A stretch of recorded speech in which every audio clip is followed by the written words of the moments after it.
Hey guys, today we're talking about your voice cracking and breaking.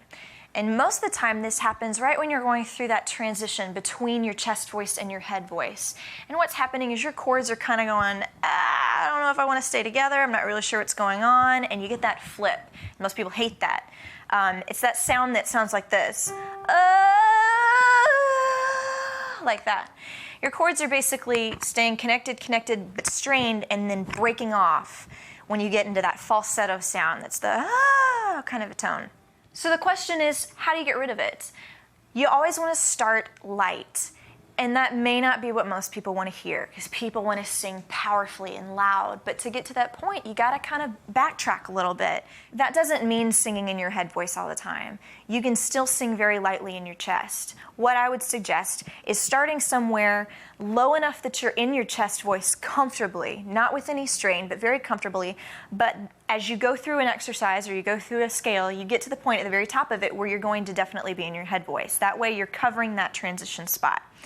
You want to sing it as light as possible so that you can smooth out that transition. If you can do it light, then you can start to kind of layer on the weight and add the power and the volume.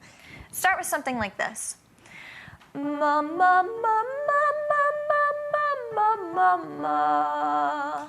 There's a little bit of vocal fry in there. There's a little bit of just very light, gentle chest voice. And you can't really hear the transition between chest and head because of how light it was. So therefore, there's actually some connection going on. It didn't have a very, very big, obvious break. And once you start light and right, you can always build the power into it. So I can start here. Ma, ma, ma, ma, ma, ma, ma, ma. Nice and light, very gentle, almost kind of like a cry. Just a really light one. And then I can start to press into it a little bit.